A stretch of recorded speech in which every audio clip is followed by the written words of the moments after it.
Chapter 6 Blighted Flyers. "Grumman," said the black-bearded fur trader, "from the Berlin Academy. Reckless. I met him 5 years back over at the northern end of the Urals. I thought he was dead."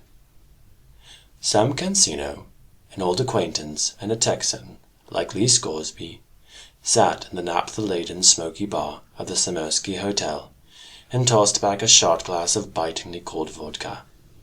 He nudged the plate of pickled fish and black bread toward Lee, who took a mouthful and nodded for Sam to tell him more. "He'd walked into a trap, that fool Yakovlev laid," the fur trader went on, "and cut his leg open to the bone. Instead of using regular medicines, he insisted on using the stuff the bears use. Blood moss, some kind of lichen. It ain't a true moss.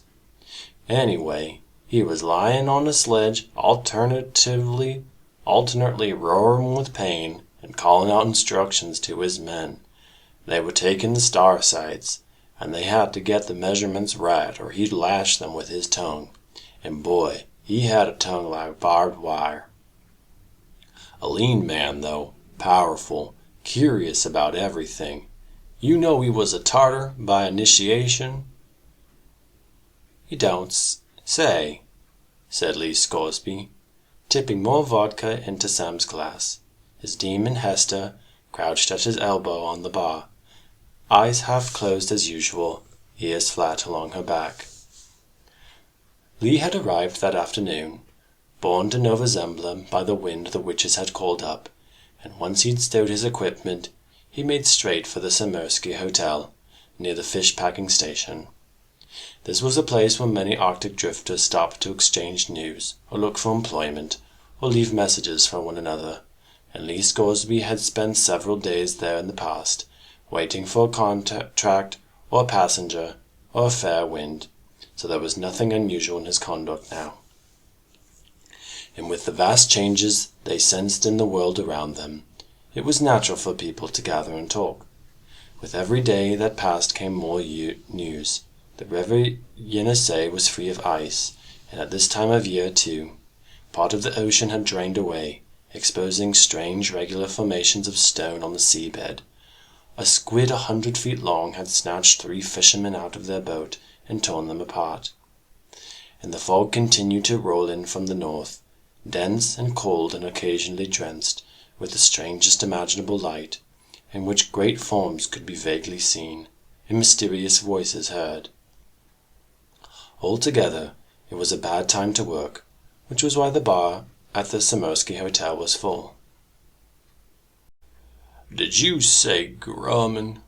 said the man, sitting just along the bar, an elderly man in a seal hunter's rig, whose lemming demon looked out solemnly from his pocket. "He was a Tartar, all right.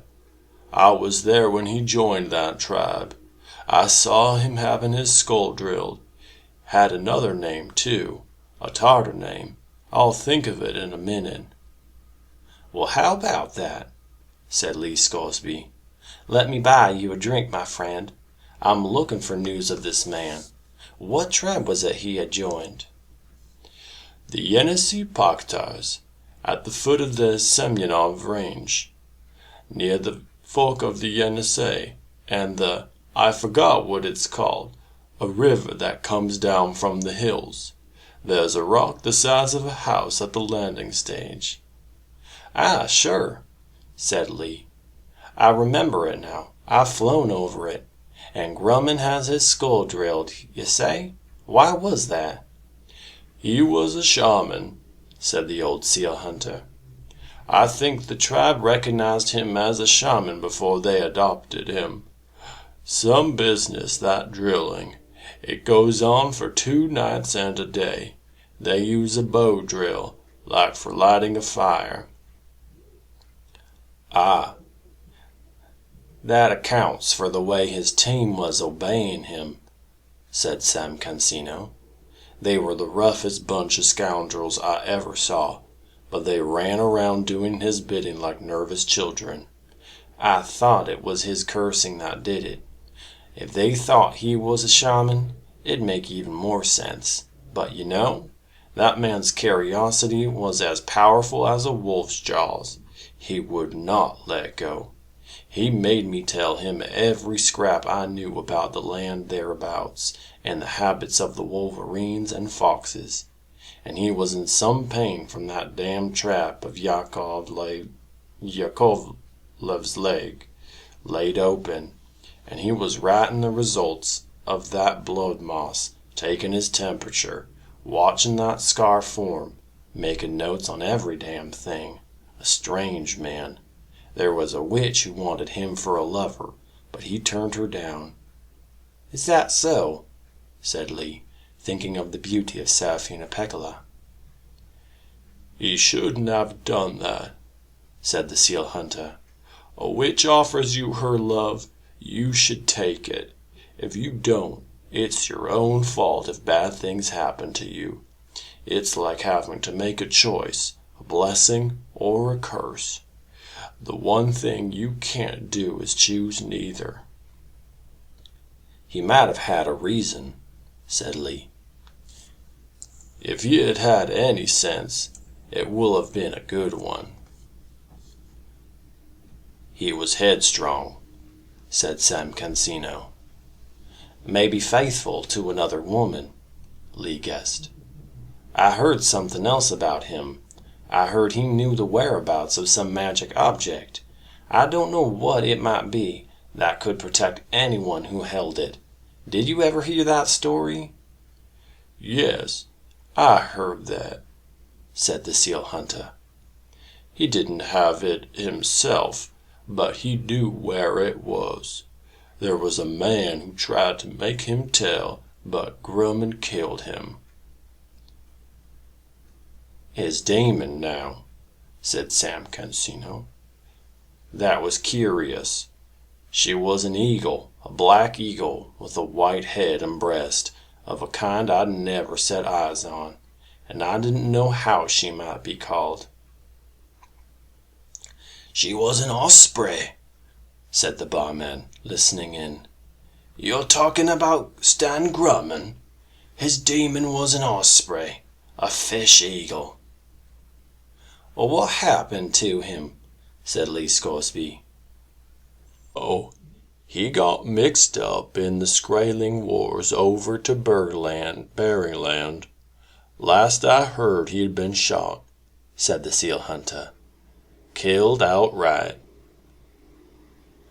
"I heard they beheaded him," said Lee Scoresby. "No, you're both wrong," said the barman. "And I know, because I heard it from an Inuit who was with him. Seems that they were camped out on the Sakhalin somewhere, and there was an avalanche. Grumman was buried under 100 tons of rock. This Inuit saw it happen." "What I can't understand," said Lee Scoresby, offering the bottle around, "is what the man was doing. Was he prospecting for rock oil, maybe? Or was he a military man? Or was it something philosophical? You said something about measurements, Sam. What would that be?" "They were measuring the starlight and the aurora. He had a passion for the aurora. I think his main interest was runes, though. Ancient things." "I know who could tell you more," said the seal hunter. "Up the mountain they have an observatory belonging to the Imperial Muscovite Academy. They be able to tell you. I know he went up there more than once." "What'd you want to know for anyway, Lee?" said Sam Cancino. "He owes me some money," said Lee Scoresby. This explanation was so satisfying that it stopped their curiosity at once. The conversation turned to the topic on everyone's lips, the catastrophic changes taking place around them, which no one could see. "The fishermen," said the seal hunter, "they say you could sail right up into that new world." "There's a new world?" said Lee. As soon as this damn fog clears, we'll see right into it, the seal hunter told them confidently. When it first happened, I was out in my kayak and looking north just by chance. I never forgot what I saw. Instead of the earth curving down over the horizon, it went straight on. I could see forever, and as far as I could see, there was land, a shoreline, mountains, harbors, green trees, and fields of corn forever into the sky. I tell you, friends, that was something worth toiling my 50 years to see, a sight like that. I would have paddled up the sky into that calm sea without a backward glance, but then came the fog. Ain't never seen a fog like this, grumbled Sam Cancino. Reckon it's set in for a month, maybe more. But you're out of luck if you want money from Stanislaus Groman, Lee. The man's dead. Ah, I got his Tartar name, said the seal hunter. I just remembered what they called him during the drilling. It sounded like Joe Parry.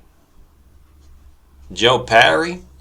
That's no kind of name I've ever heard of, said Lee. Might be Nipponese, I suppose. Well, if I want my money, maybe I can chase up his heirs and assigns. Or maybe the Berlin Academy can square the debt. I'll go ask at the observatory, see if they have an address I can apply to.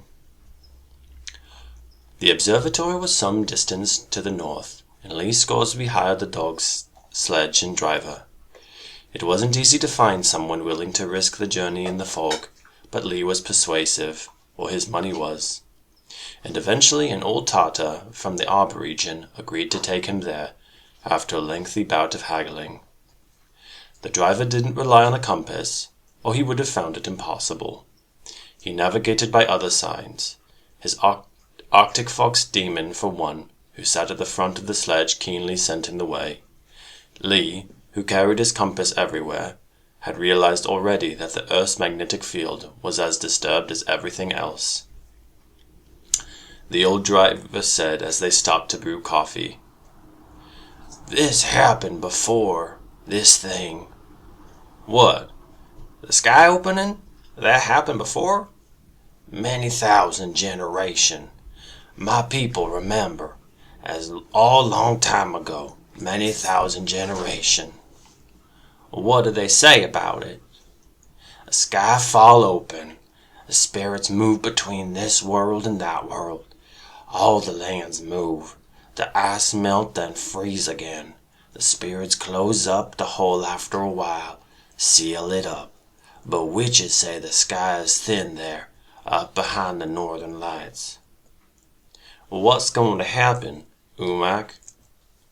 "Same thing as before. Make all same again.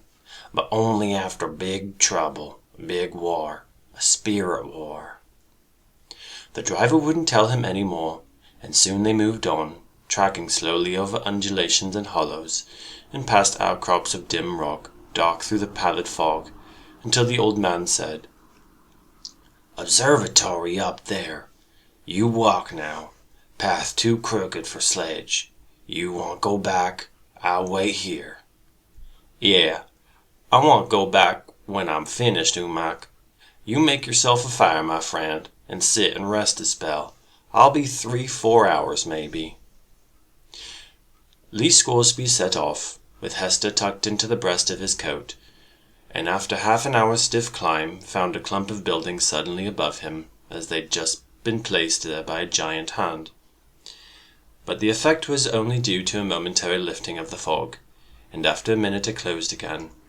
He saw the great dome of the main observatory, a smaller one a little way off, and between them a group of administration buildings and domestic quarters. No light showed, because the windows were blacked out permanently so as not to spoil the darkness for the telescopes. A few minutes later, after he arrived, Lee was talking to a group of astronomers eager to learn what news he could bring them, for there were few natural philosophers as frustrated as astronomers in a fog. He told them about everything he'd seen, and once that topic had been thoroughly dealt with, he asked them about Stanislas Grumman. The astronomers hadn't had a visitor in weeks, and they were keen to talk. Grumman? Yes, I'll tell you something about him, said the director. He was an Englishman, in spite of his name, I remember. Surely not, said his deputy. He was a member of the Imperial German Academy. I met him in Berlin. I am sure he was German. No, I think you'll find he was English. His command of that language was immaculate, anyway, said the director. But I agree, he was certainly a member of the Berlin Academy, but he was a geologist. No. You're wrong, said someone else. He did not look at the earth, but not as a... Oh, he did look at the earth, but not as a geologist. I had a long talk with him once. I suppose you'd call him a paleoarchaeologist. They were sitting, 5 of them, around a table in the room that served as their common room, living and dining room, bar, recreation room, and more or less everything else. 2 of them were Muscovites, one was a Pole, one a Yoruba, and one a Skraeling. Lee Scoresby sensed that the little community was glad to have a visitor, if only because he introduced a change of conversation. The Pole had been the last to speak, and then the Yoruba interrupted. What do you mean, a paleoarchaeologist? Archaeologists already study what's old. Why do you need to put another word, meaning old, in front of it? His field of study went back much further than you'd expect, that's all. He was looking for remains of civilizations from 20,000-30,000 years ago, the Pole replied. Nonsense, said the director. Utter nonsense. The man was pulling your leg. Civilizations 30,000 years old. Ha! Where's the evidence?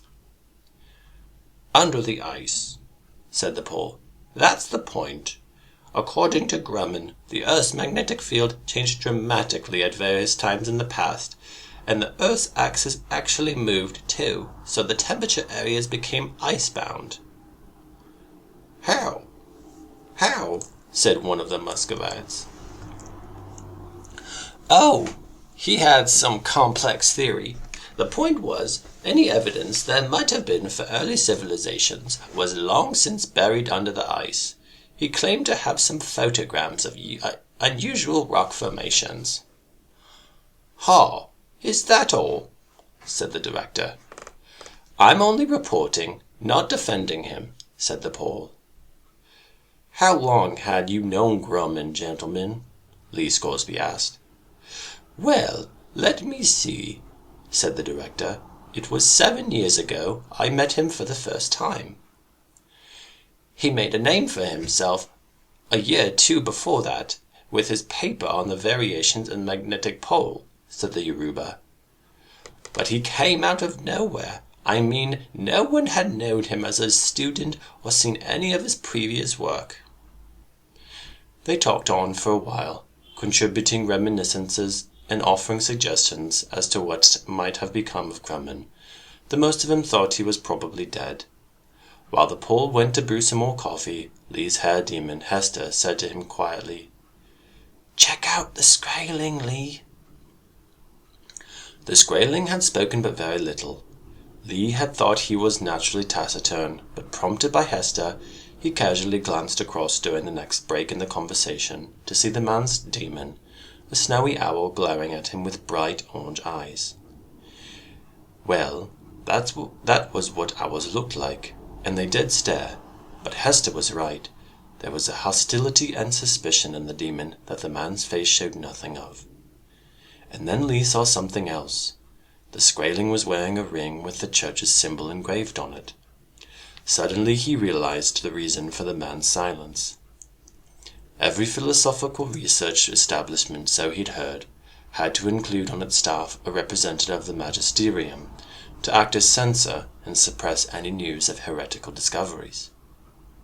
So, realizing this, and remembering something he'd heard Lyra say, Lee asked, "Tell me, gentlemen, do you know if Grumman ever looked into the question of dust?" And instantly a silence fell into the stuffy little room, and everyone's attention focused on the Skraeling, though no one looked at him directly.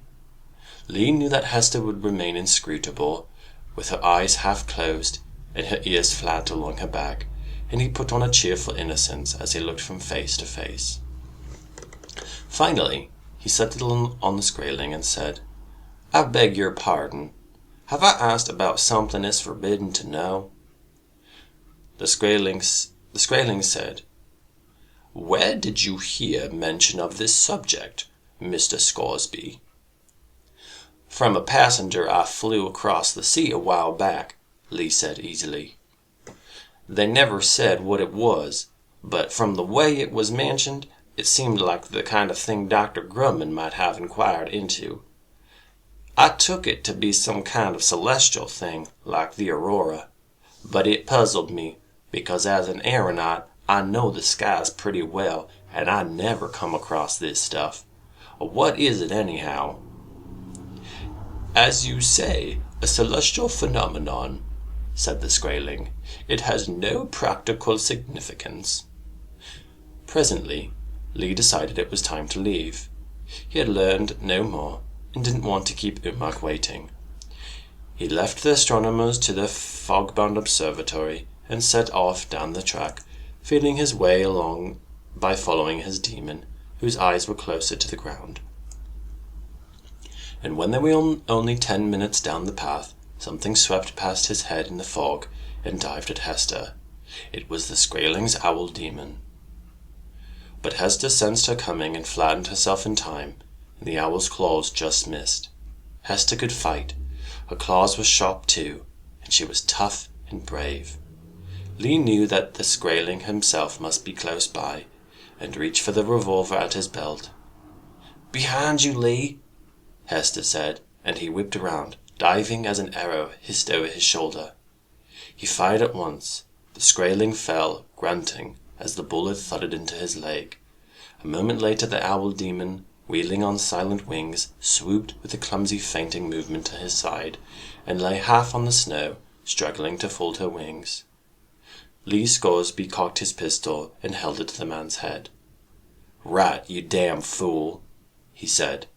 "What did you try that for? Can't you see we're all in the same trouble now that this thing's happened to the sky?" "It's too late," said the Skraeling. "Too late for what?" "Too late to stop. I've already sent a messenger bird. The Magisterium will know of your inquiries, and they will be glad to know about Grumman." "What about him?" "The fact that others are looking for him.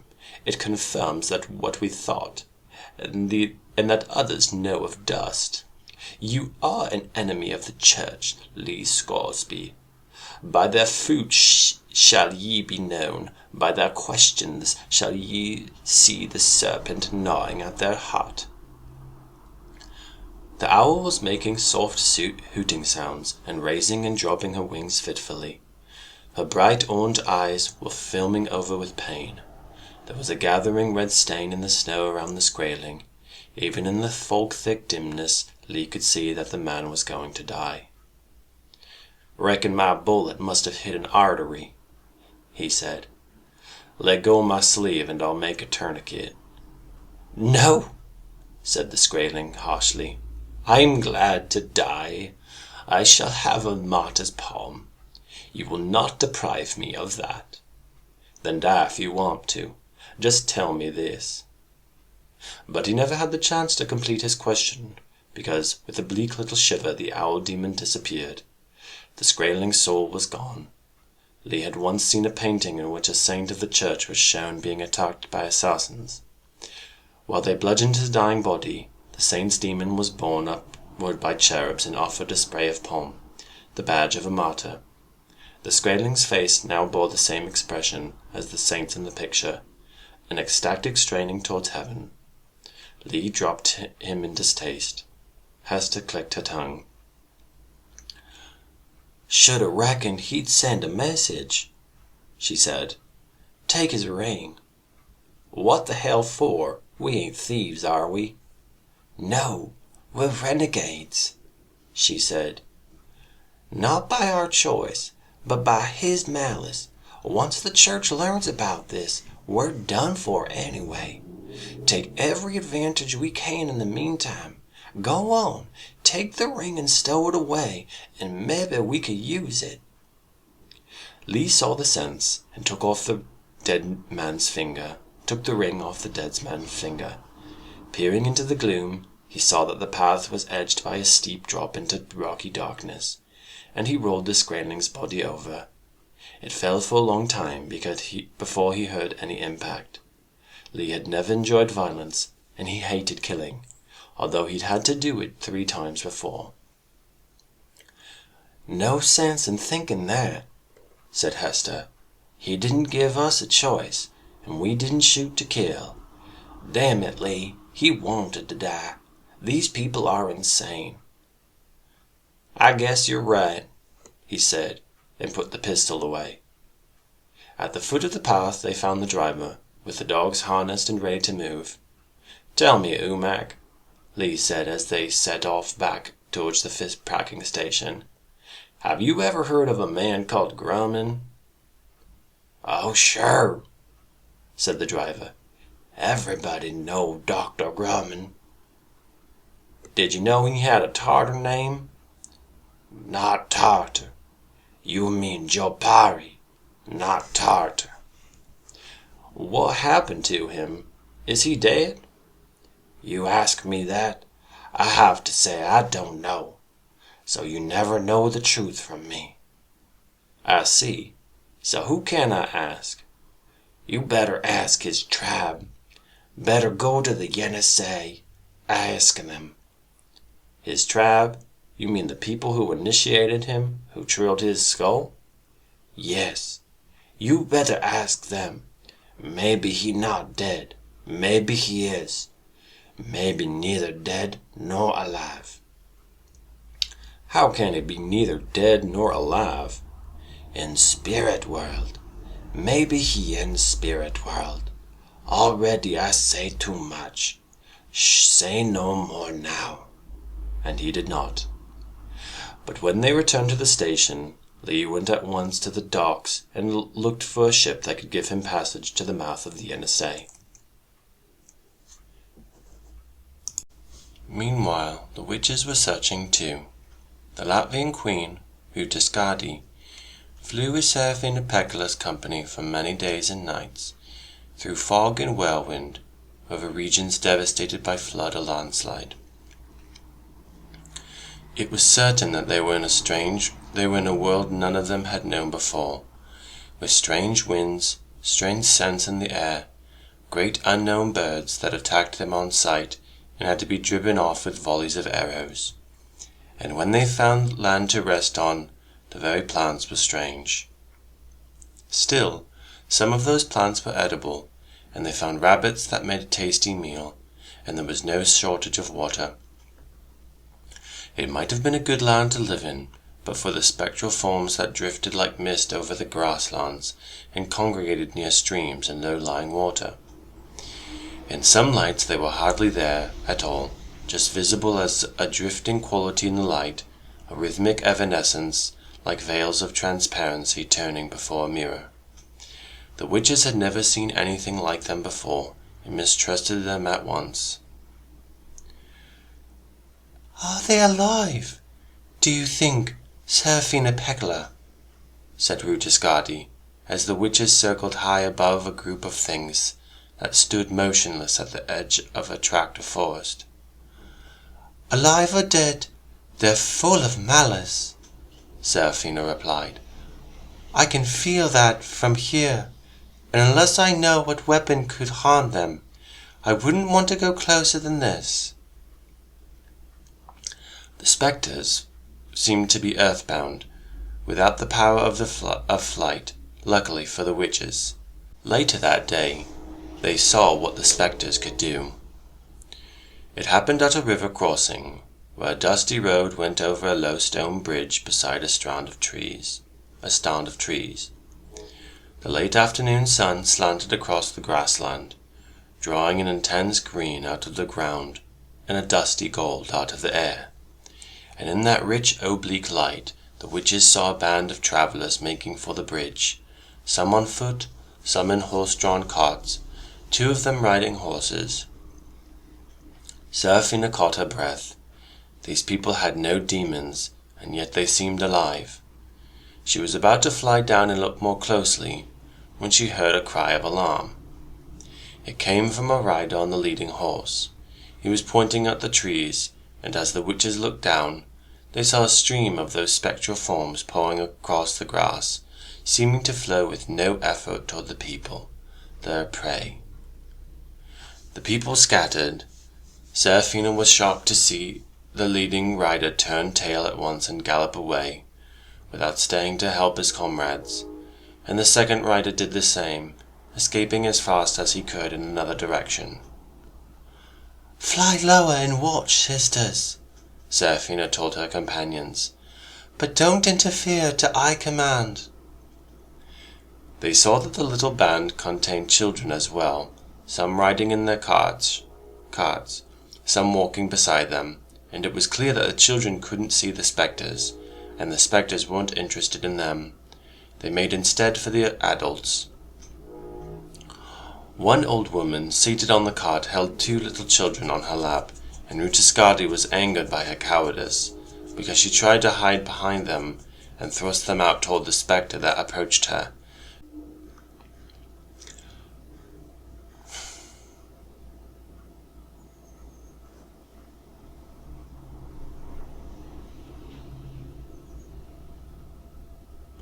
As if offering them up to save her own life. The children pulled free of the old woman and jumped down from the cart, and now, like the other children around them, ran to and fro in fright, or stood and clung together weeping as the spectres attacked the adults. The old woman in the cart was soon enveloped in a transparent shimmer that moved busily, working and feeding in some invisible way that made Rutascadi sick to watch.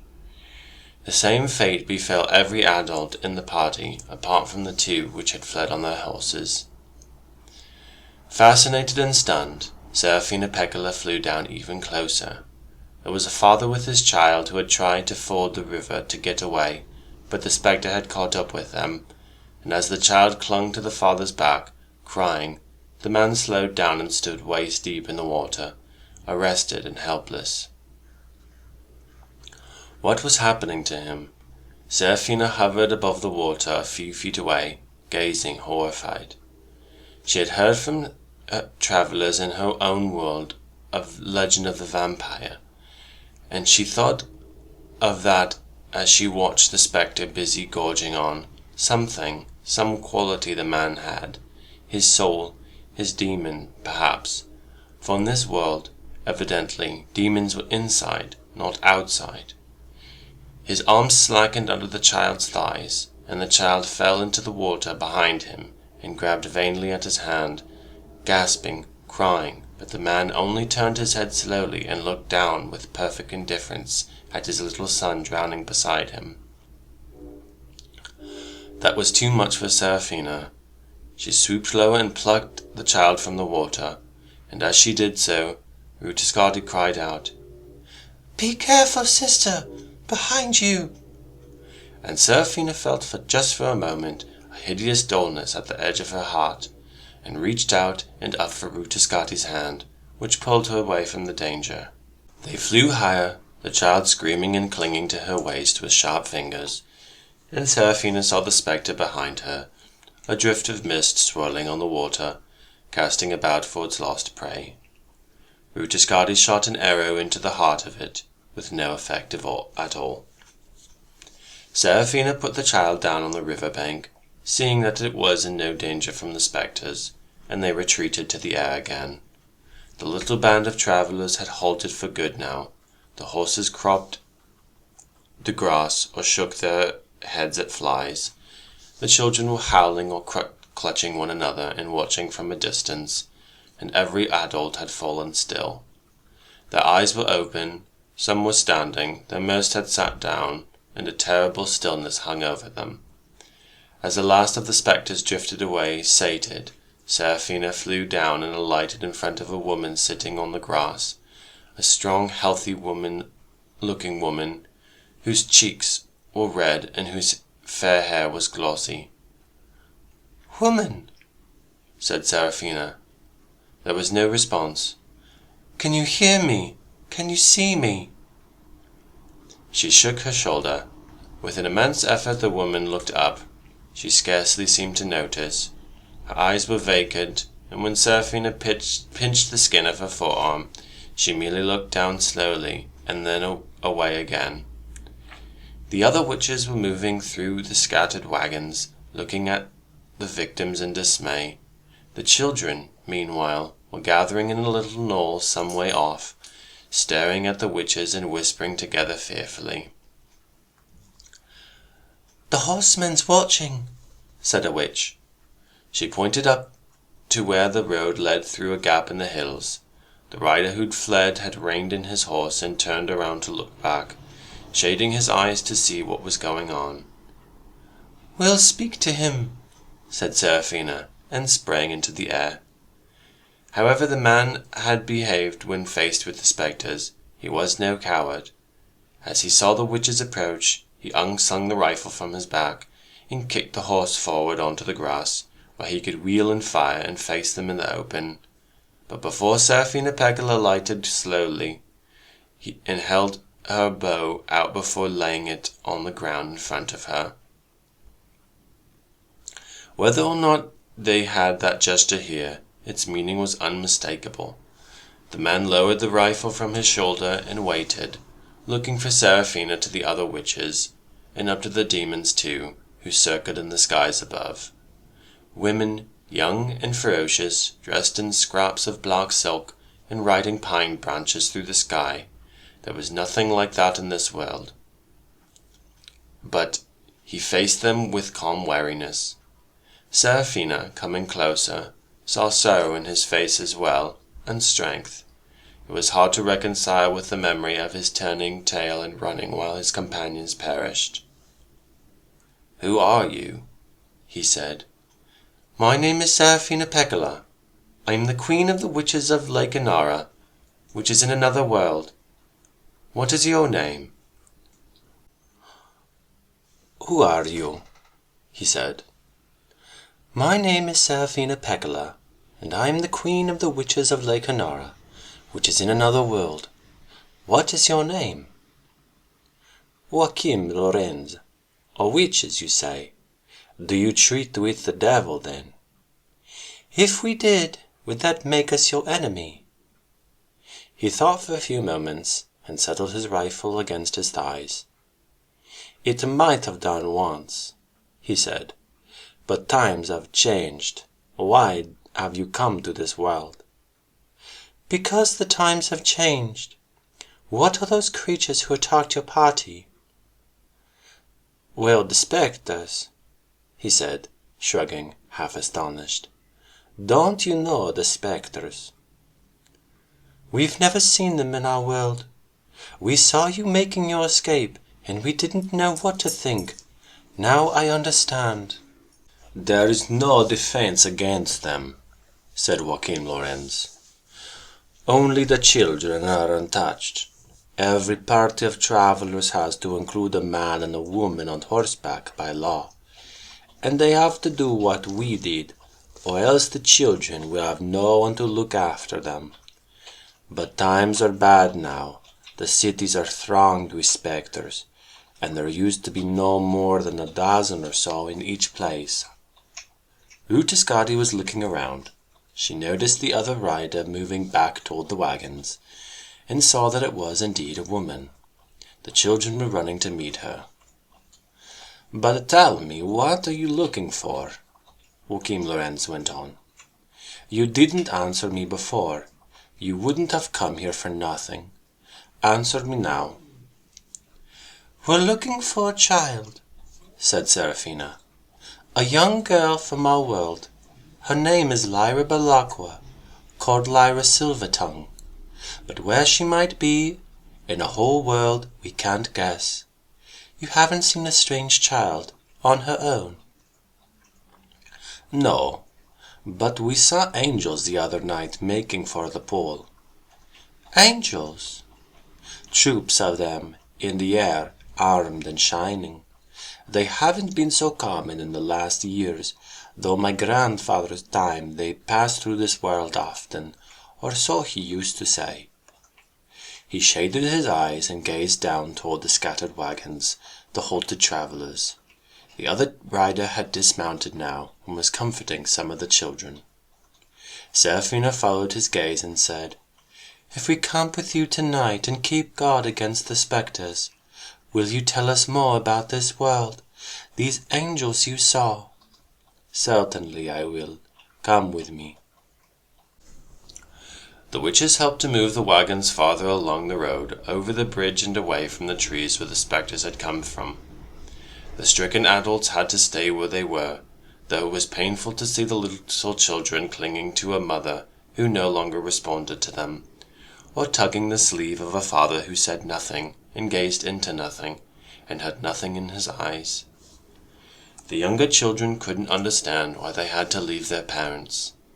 The older ones, some of whom had already lost parents of their own, and who had seen it before, simply looked bleak and stayed dumb. Seraphina picked up the little boy who'd fallen in the river, and who was crying out for his daddy, reaching back over Seraphina's shoulder to the silent figure still standing in the water, indifferent. Seraphina felt his tears on her bare skin. The horsewoman, who wore rough canvas breeches and rode like a man, said nothing to the witches. Her face was grim. She moved the children on, speaking sternly, ignoring their tears. The evening sun suffused the air with golden light, in which every detail was clear and nothing was dazzling, and the faces of the children and the man and the woman, too, seemed immortal and strong and beautiful. Later, as the embers of a fire glowed under us in the circle of ashy rocks, and the great hills lay calm under the moon, Joachim Lorenz told Seraphina and Ruta Skadi about the history of his world. It had been a happy one, he explained. The cities were spacious and elegant, the fields well tilled and fertile. Merchant ships plied to and fro on the blue oceans, and fishermen hauled in brimming nets of cod and tunny, bass and mullet. The forests ran with game, and no children went hungry. In the courts and squares of great cities, ambassadors from Brazil and Benin, from Ireland and Korea, mingled with tobacco sellers, with commedia players from Bergamo, with dealers in fortune bonds.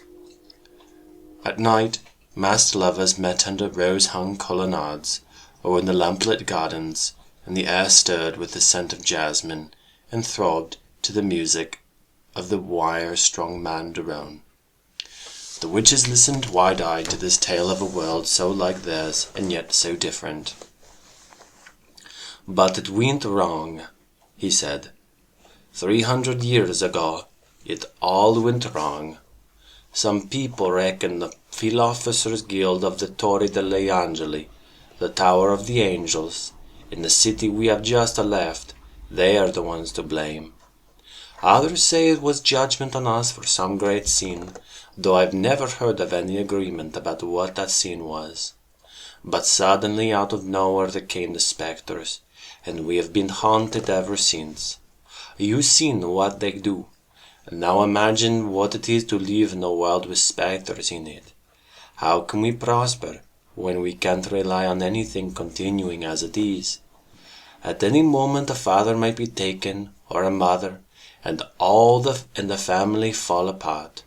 A merchant might be taken, and his enterprise fail, and all his clerks and factors lose their employment. And how can lovers trust their vows? All the trust and all the virtue fell out of our world when the spectres came." "Who are these philosophers?" said Seraphina. "And where is this tower you speak of?" "In the city we left, Cittagazze, the city of magpies. You know why it's called that? Because the magpies steal, and that's all we can do now. We create nothing. We have built nothing for hundreds of years. All we can do is steal from other worlds. Oh yes, we know about other worlds. Those philosophers in the Torre degli Angeli discovered all we need to know about that subject. They have a spell which, if you say it, lets you walk through a door that isn't there, and you find yourself in another world. Some say it is not a spell, but a key that can open even where there isn't a lock. Who knows? Whatever it is, it let the spectres in, and the philosophers use it still, I understand. They pass into other worlds and steal from them and bring back what they find. Gold and jewels, of course, but other things too, like ideas or sacks of corn or pencils. They are the source of all our wealth, he said bitterly. That guild of thieves. Why don't the spectres harm children? Asked Richard Scotty. That is the greatest mystery of all. In the innocence of children there is some power that repels the spectres of indifference. But it's more than that. Children simply don't see them, though we can't understand why. We never have. But spectre orphans are common, as you can imagine, children whose parents have been taken. They gather in bands and roam the country, and sometimes they hire themselves out to adults to look for food and supplies in the spectre-ridden area, and sometimes they simply drift about and scavenge. So that is our world. Oh, we manage to live with this curse. They're true parasites. They won't kill their host, though they drain most of the life out of him. But was a rough balance, till recently, till the great storm. Such a storm it was. It sounded as if the whole world was breaking and cracking apart. There hadn't been a storm like that in memory. And then there came a fog that lasted for days and covered every part of the world that I know of, and no one can travel. And when the fog cleared, the cities were full of spectres, hundreds and thousands of them. So we fled to the hills and out to the sea, but there's no escaping them this time wherever we go, as you saw for yourselves. Now it's your turn. You tell me about your world and why you have left to come to this one. Serafina told him truthfully as much as she knew. He was an honest man, and there was nothing that needed concealing from him. He listened closely, shaking his head with wonder, and when she had finished, he said, I told you about the power they say our philosophers have of opening the way to other worlds. Well, some think that they occasionally leave a doorway open, out of forgetfulness. I wouldn't be surprised if travelers from another world found their way here from time to time. We know that angels pass through after all. Angels, said Serafina. You mentioned them before. They are new to us. Can you explain them? You want to know about angels? Said Joachim Lorenz. Very well. Their name for themselves is Beni Yalim, I'm told. Some call them the Watchers, too. They're not beings of flesh like us. They're beings of spirit. Or maybe their flesh is more finely drawn than ours, lighter and clearer. I wouldn't know, but they're not like us. They carry messages from heaven. That's their calling. We see them sometimes in the sky, passing through this world on the way to another, shining like fireflies, way, way up high. On the still night, you can even hear their wing beats. They have concerns different from ours, though in the ancient days they came down and had dealings with men and women, and they bred with us too, some say. And when the fog came after the great storm, I was beset by spectres in the hills behind the city of Santa Elia. On my way homeward, I took refuge in a shepherd's hut by a spring next to a birch wood. and all night long I heard voices above me in the fog, cries of alarm and anger, and wing beats too, closer than I'd ever heard them before, and toward dawn there was a sound of skirmish of arms, the whoosh of arrows, and the clang of swords. I daren't go out and see, though I was powerfully curious, for I was afraid. I was stark of terrified, if you want to know. When the sky was as light as it ever got during that fog, I ventured to look out, and I saw a great figure lying wounded by the spring. I felt as if I was seeing things I had no right to see, sacred things. I had to look away, and when I looked again, the figure was gone. That's the closest I ever came to an angel. But as I told you, we saw them the other night, way high aloft among the stars, making something for the pole, like a fleet of mighty ships under sail. Something is happening, and we don't know here what it may be. There could be a war breaking out. There was a war in heaven once, thousands of years ago, immense ages back. But I don't know what the outcome was. It wouldn't be possible if there was another. But the devastation would be enormous, and the consequences for us, I can't imagine it. Though, he went on, sitting up to stir the fire, the end of it might be better than I fear. It might be that a war in heaven would sweep the spectres from this world altogether, and back into the pit they came from. What a blessing that would be, eh? How fresh and happy we could live, free of that fearful blight. The Joachim Lorenz looked anything but hopeful as he stared into the flames. The flickering light played over his face, but there was no play of expression on his strong features. He looked grim and sad. Utiscati said, "The pole, sir. You said these angels were making for the pole. Why would they do that? Do you know? Is that where heaven lies?" "I couldn't say. I am not a learned man. You can see that plain enough. But the north of our world, well, that's the abode of spirits, they say. If angels were mastering, that's where they would go, and if they were going to make an assault on heaven, I dare say that's where they'd build their fortresses and sally out from." He looked up, and the witches followed his eyes. The stars in this world were the same as in theirs. The Milky Way blazed bright across the dome of the sky, and innumerable points of starlight dusted the dark, almost matching the moon for brightness. "Sir," said Seraphina, "did you ever hear of dust?" "Dust? I guess you mean it in some other sense than the dust on the roads. No, I never did. But look, there's a troop of angels now." He pointed to the constellation of Ophiuchus, and sure enough, something was moving through it, a tiny cluster of lighted beings. And they didn't drift, they moved with purposeful flight of geese or swans. Utiscati stood up.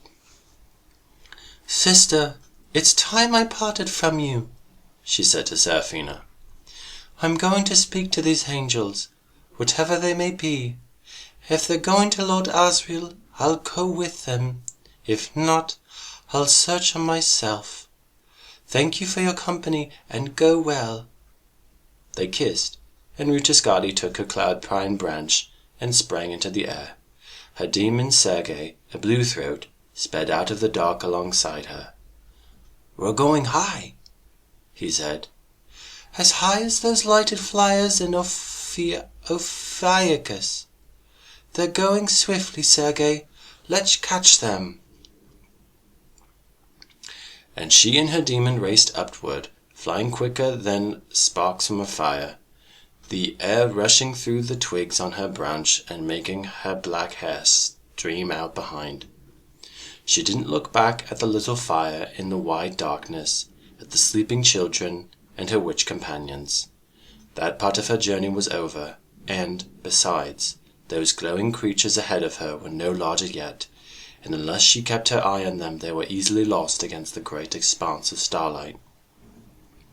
So she flew on, never losing sight of the angels, and gradually, as she came closer, they took on clearer shape. They shone not as if they were burning, but as if wherever they were, and however dark the night, sunlight was shining on them. They were like humans, but winged, and much taller, and as they were naked, the witch could see 3 of them that were male, 2 female. Their wings sprang from their shoulder blades, and their backs and chests were deeply muscled. Utascadi stayed behind them for some way, watching, measuring their strength in case she should need to fight them. They weren't armed, but on the other hand, they were flying easily within their power, and might even outstrip her if it came to a chase. Making her bow ready, just in case, she sped forward and flew alongside them, calling, "Angels, halt and listen to me. I am the witch Utascadi, and I want to talk to you." They turned. Their great wings beat inward, slowing them, and their bodies swung downward till they were standing upright in the air, holding their position by the beating of their wings. They surrounded her, 5 huge forms glowing in the dark air, lit by an invisible sun. She looked around, sitting on her pine branch, proud and unafraid, though her heart was beating with the strangeness of it, and her demon fluttered to sit close to the warmth of her body. Each angel being was distinctly an individual, and yet they had more in common with one another than with any human she had seen. What they shared was a shimmering, darting play of intelligence and feeling that seemed to sweep over all of them simultaneously. They were naked, but she felt naked in front of their glance. It was so piercing and went so deep. Still, she was unashamed of what she was, and she returned their gaze with her head held high. "So you are angels," she said, "or watchers, or Beni Alim. Where are you going?" "We are following a call," said one. She was not sure which one had spoken. It might have been any of them, or all of them at once. "Whose call?" she said. "A man's." "Lord Asriel's?" "It may be." "Why are you following his call?"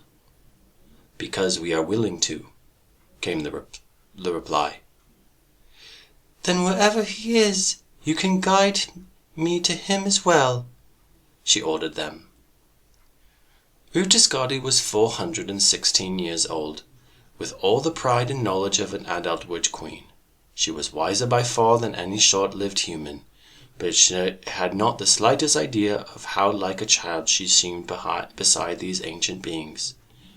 Nor did she know how far their awareness spread out beyond her like a filamentary tentacles to the remotest corners of the universe she had never dreamed of, nor that she saw them as human-formed only because her eyes expected to. If she were to perceive them in their true form, they would seem more like architecture than organism, like huge structures composed of intelligence and feeling. But they expected nothing else. She was very young. At once they beat their wings and surged forward, and she darted with them, surfing on the turbulence their pinions caused in the air, and relishing the speed and power it added to her flight. They flew throughout the night. The stars wheeled around them, and faded and vanished as the dawn seeped up from the east. The world burst into brilliance as the sun's rim appeared, and then they were flying through the blue sky and clear air, fresh and sweet and moist. In the daylight, the angels were less visible, though to any eye their strangeness was clear. The light Utascadi saw them by was still not that of the sun now climbing by the sky, but some other light from somewhere else. Tirelessly they flew on, and tirelessly she kept pace. She felt a fierce joy possessing her, that she could command these immortal presences, and she rejoiced in her blood and flesh, in the rough pine bark she felt next to her skin, in the beat of her heart, and the life of her senses, in the hunger she was feeling now, in the presence of her sweet-voiced blue-throat demon, and in the earth below her, and in the lives of every creature, plant and animal both. And she delighted in being in the same substance as them, and in knowing that when she died her flesh would nourish other lives as they had nourished her. And she rejoiced, too, that she was going to see Lord Asriel again. Another night came, and still the angels flew on. And at some point the quality of the air changed, not for the worse or the better, but changed none the less, and Rutiscati knew that they'd passed out of this world and into another. How it had happened she couldn't guess. "Angels," she called as she sensed the change. "how have we left the world I found you in? Where was the boundary?" "There are invisible places in the air," came the answer. "Gateways into other worlds. We can see them, but you cannot." Rutiscati couldn't see the invisible gateway, but she didn't need to. Witches could navigate better than birds. As soon as the angel spoke, she fixed her attention on 3 jagged peaks below her and memorized their configuration exactly. Now she could find it again if she needed to, despite what the angels might think. They flew on farther, and presently she heard an angel voice. "Lord Asriel is in this world, and there is the fortress he's building." They had slowed, and they were circling like eagles in the middle airs. Rutiscati looked where one angel was pointing. The first faint glimmer of light was tinting the east, though all the stars above shone as brilliantly as ever against the profound velvet black of the high heavens. And on the very rim of the world, where the light was increasing moment by moment, a great mountain range reared its peaks, jagged spears of black rock, mighty broken slabs, and saw-toothed ridges piled in confusion like the wreckage of a universal catastrophe. But on the highest point, which as she looked was touched by the first rays of the morning sun, and outlined in brilliance, stood a regular structure, a huge fortress whose battlements were formed of single slabs of basalt, half a hill in height, and whose extent was to be measured in flying time. Beneath this colossal fortress, fires glared and furnaces smoked in the darkness of early dawn, and from many miles away Rutiscati heard the clang of hammers and the pounding of great mills, and from every direction she could see more flights of angels winging toward it, and not only angels, but machines too, steel-winged craft gliding like albatrosses, glass cabins under flickering dragonfly wings, droning zeppelins like huge bumblebees, all making for the fortress that Lord Asriel was building on the mountains at the edge of the world. "And is Lord Asriel there?" she said. "Yes, he is there," the angels replied. "Then let's fly there to meet him, and you must be my guard of honor." Obediently, they spread their wings and set their course toward the gold-rimmed fortress, with the eager witch flying before them.